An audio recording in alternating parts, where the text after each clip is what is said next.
Assalamualaikum warahmatullahi wabarakatuh. Selamat pagi Bapak Ibu dan sahabat yang berbahagia. Kali ini saya akan membuat sebuah tutorial serta pembahasan mengenai bakteri fotosintesis atau fotosintesis bakteri atau disingkat dengan PSB. Nanti pada video kali ini saya akan membuat tutorial bagaimana caranya dan bagaimana aplikasinya pada tanaman hias, tanaman sayur, ataupun jenis tanaman yang lainnya. Oke, Bapak, Ibu, dan sahabat yang berbahagia, seperti biasa sebelum pembahasan dilanjutkan, silahkan dukung channel ini dengan cara tekan tombol subscribe dan aktifkan notifikasi loncengnya, agar Bapak, Ibu, sahabat semuanya dapat langsung notifikasi dari pihak YouTube apabila kami mengupload video terbaru dari kami. Oke, Bapak, Ibu, dan sahabat yang berbahagia, langsung saja pembahasannya.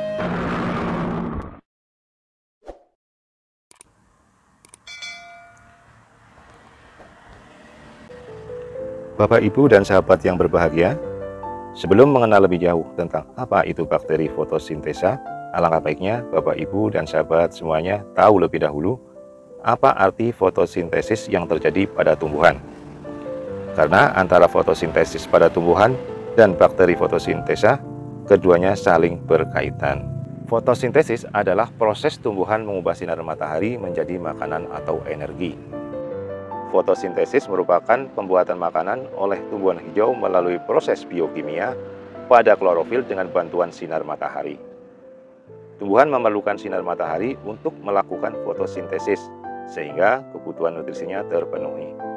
Karena melakukan pembuatan makanan sendiri, tumbuhan hijau dikategorikan sebagai organisme autotrof.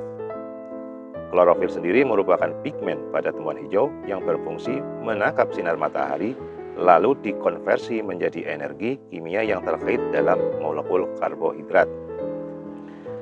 Dalam fotosintesis, energi cahaya matahari bereaksi dengan molekul karbon dioksida atau yang biasa disebut dengan CO2 dan molekul air atau H2O menghasilkan glukosa dan molekul oksigen. Dari hasil tersebut, CO2 dikonversikan menjadi glukosa padat untuk dikonsumsi tumbuhan bersama dengan air. Sedangkan oksigen dilepas ke udara. Dimulai dari karbon dioksida yang diambil oleh mulut daun pada malam hari, kemudian dilanjutkan dengan mengambil air dari dalam tanah menggunakan akar. Air tersebut dibawa oleh sistem transportasi pada tumbuhan dengan jaringan xilem dan floem. Ketika cahaya matahari sudah muncul, klorofil tumbuhan akan menyerap cahaya tersebut sebagai energi utama dalam pembuatan glukosa. Dari fotosintesis, glukosa yang dihasilkan menjadi bahan bakar dasar untuk diolah lagi menjadi zat makanan seperti protein dan lemak bagi tumbuhan. Manusia maupun hewan yang mengkonsumsi tumbuhan hijau juga akan mendapatkan manfaat protein. Manfaat fotosintesis yang membutuhkan karbon dioksida ternyata mengurangi kadar karbon dioksida yang ada di lingkungan sekitar. Bersama dengan itu, tumbuhan juga menghasilkan oksigen yang menjadi kebutuhan manusia dan makhluk hidup lainnya.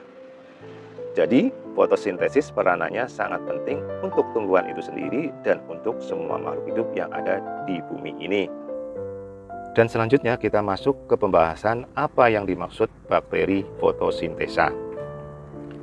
Bakteri fotosintesa atau fotosintetik bakteria atau yang biasa disingkat PSB merupakan bakteri autotrof yang dapat berfotosintesis. Jadi, fungsi bakteri fotosintesis adalah membantu tanaman untuk menangkap energi matahari menjadi energi yang siap dimanfaatkan oleh tanaman secara maksimal sehingga tanaman selalu terlihat subur dan segar.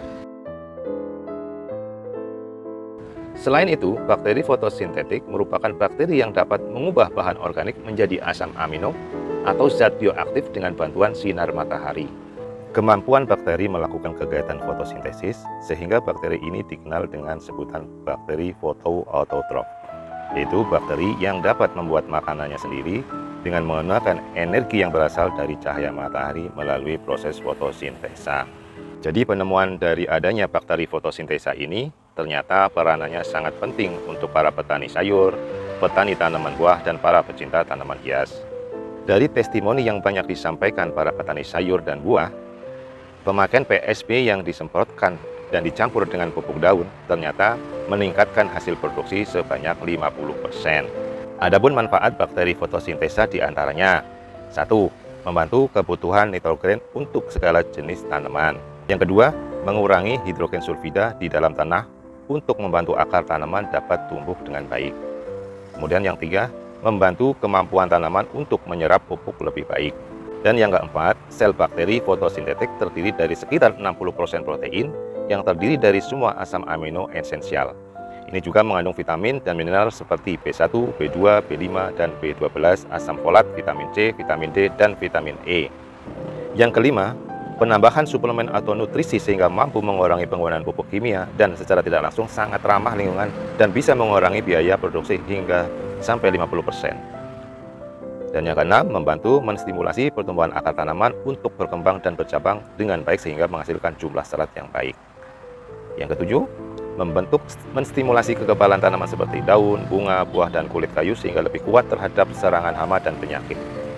Sedangkan yang kedelapan, membantu akar, daun, bunga, dan ranting tanaman tumbuh lebih cepat serta mampu mengurangi infeksi jamur atau patogen dan dapat mengendalikan penyakit busuk akar. Jadi Bapak Ibu sahabat yang berbahagia, itulah sekilas tentang bakteri fotosintesa dan manfaatnya untuk kehidupan sehari-hari. Selanjutnya kita masuk bagaimana cara membuat bakteri fotosintesa itu sendiri. Bapak Ibu dan sahabat yang berbahagia, inilah tutorialnya. Oke Bapak Ibu dan sahabat yang berbahagia, yang pertama-tama kita sediakan telur ayam negeri boleh, telur ayam kampung juga boleh, sebanyak 3 butir ya, 3 butir.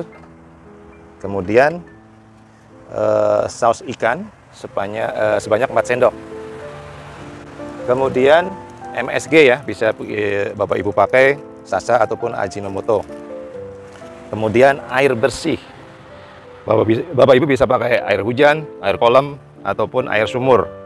Kalau Bapak Ibu memakai air ledeng, biasanya kalau air ledeng itu memakai kaporit, Bapak Ibu harus endapkan sekitar 1 minggu ya Bapak Ibu, supaya kaporitnya mengendap. Kita ambil bagian atasnya, kemudian dipakai untuk proses ini. Oke Bapak Ibu, langsung saja pencampurannya. Yang pertama kita pecahkan dulu ya Bapak Ibu ya, telur ini.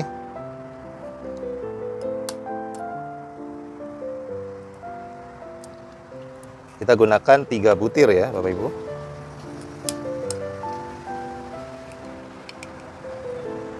Butir.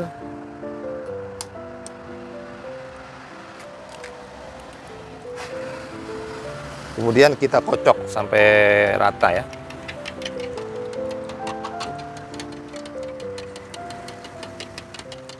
Sampai rata seperti proses mendadar telur.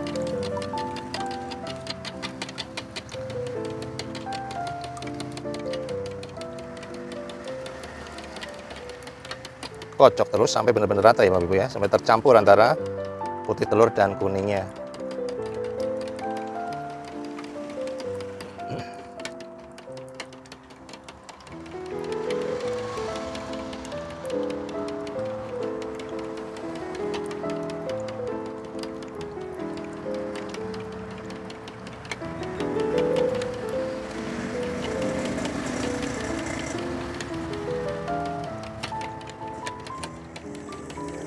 Setelah tercampur, setelah rata kita masukkan saus ikan sebanyak 4 sendok. Kemudian micin ya. Micin 2 sendok. Kemudian kita aduk lagi.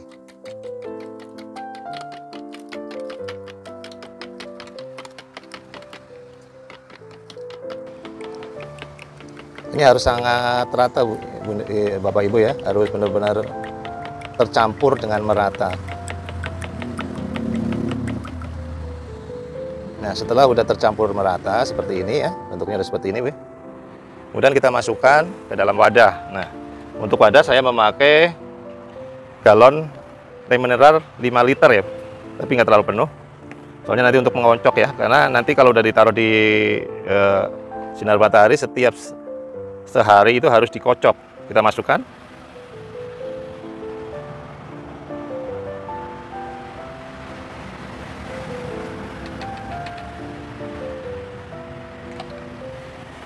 Kemudian kita tutup,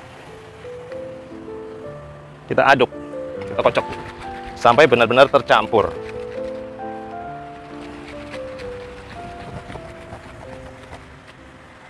Kocok sampai keluar busa ya. Jadi kalau udah keluar busa itu udah tercampur. Oke. Jadi kalau udah jadi seperti ini, cairannya udah seperti ini, kemudian Bapak Ibu dan sahabat yang berbahagia, taruh cairan ini di tempat yang terbuka. Jadi tidak terhalang apapun. Cairan ini akan terkena sinar matahari secara full ya. Paling enggak 6-8 jam lah, maksudnya tidak terhalang. Dia total terkena sinar matahari langsung. Apa gunanya? Karena memang cairan ini membutuhkan sinar matahari untuk proses fermentasi ya Bapak Ibu. Jadi harus ditempatkan di luar ruangan. Kemudian setiap 1 atau 2 hari sekali cairan ini kita buka ya, buka untuk menghilangkan gasnya. Kemudian kita tutup lagi, kemudian kita kocok. Kocok terus. Jadi sampai tercampur lagi. Kan nanti mengendap biasanya Bapak Ibu ya. Mengendap. Kemudian setiap 1 atau 2 hari sekali kita kocok. Itu selama prosesnya selama 15-30 hari. Jadi tergantung dari masing-masing percobaan ya, masing-masing proses. Karena mungkin tergantung dari sinar matahari juga. Di tempat Bapak Ibu mungkin mataharinya kurang, atau bahan-bahannya mungkin antara telur bebek dengan telur ayam itu mungkin juga beda-beda. Jadi prosesnya ada yang 15 hari sudah jadi, 20 hari ataupun 30 hari. Apa indikasinya kalau cairan udah jadi? Jadi indikasinya adalah cairan ini nanti akan berwarna merah keunguan. Jadi seperti ini Bapak Ibu sekalian. Nah, kalau udah seperti itu, udah cairannya udah merah, maka cairan ini bisa dikatakan sudah berhasil, bisa diaplikasikan ke tanaman. Bagaimana cara aplikasinya? Aplikasinya yaitu komposisinya 1:10. Jadi 1 untuk cairan ini, cairan fotosintesa ini, dan 10 air bersih. Kemudian kita semprotkan ke seluruh bagian tumbuhan atau tanaman yang kita maksud. Dan yang terbaik adalah yang paling tepat penyemprotan itu di bawah di bawah permukaan daun. Karena apa? Karena di bawah daun itu tempat stomata atau mulut stomata. Itu tempat di mana tanaman menyerap semua unsur air ataupun bahan-bahan yang didapat dari alam ataupun yang kita semprotkan ke tumbuhan itu. Kapan waktunya? Waktu yang paling tepat untuk penyemprotan adalah sekitar jam setengah 6 pagi sampai jam 8 dan jam 4 sore sampai jam setengah 6. Karena pada saat tersebut mulut stomata itu terbuka. Jadi Bapak Ibu kalau mau menyemprotkan sebaiknya di jam-jam tersebut. Jadi lebih efektif dan lebih bagus. Ya, kita semprotkan ke seluruh bagian daun, baik bagian atas maupun bawah. Tapi yang terbaik, yang harus itu di bagian bawah daun tersebut. Bagaimana dengan pencampuran pupuk daun? Nah, ternyata dari hasil penelitian atau dari testimoni para petani sayur dan petani buah, pencampuran antara PSP ini dengan pupuk daun ternyata dapat meningkatkan hasil produksinya, yaitu sekitar 15 sampai dengan 50%. Jadi, Bapak Ibu, nggak usah takut ya untuk pencampuran PSP ini dengan pupuk daun. Pupuk daun bisa Gromor, bisa Gandasil, ataupun apapun mereknya. Jadi sekali lagi yang terpenting adalah PSP ini hanya untuk penyemprotan di daun ya. Karena memang cairan ini dimaksudkan untuk membantu fotosintesis dari tumbuhan. Tapi efek dari penyemprotan cairan ini ke tumbuhan mengakibatkan akar menjadi bagus, pertumbuhan akar menjadi lebih cepat, dan penyerapan nutrisi yang ada di tanah akan lebih bagus lagi. Tentunya akan menyehatkan akar itu sendiri yang mengakibatkan pengendalian hama seperti jamur dan patogen. Bapak, Ibu, dan sahabat yang berbahagia, saya kira tutorial tentang cara pembuatan PSP ini dan manfaatnya cukup jelas dan lengkap. Tapi apabila Bapak Ibu kurang jelas dan ingin mengajukan pertanyaan, silahkan tulis di kolom komentar. Saya, Widodo Braling, mengucapkan terima kasih atas atensinya dan waktunya Bapak Ibu sekalian menonton video ini sampai habis. Jangan lupa dukung channel ini dengan cara tekan tombol subscribe dan aktifkan notifikasi loncengnya. Cukup sekian, dan Assalamualaikum warahmatullahi wabarakatuh.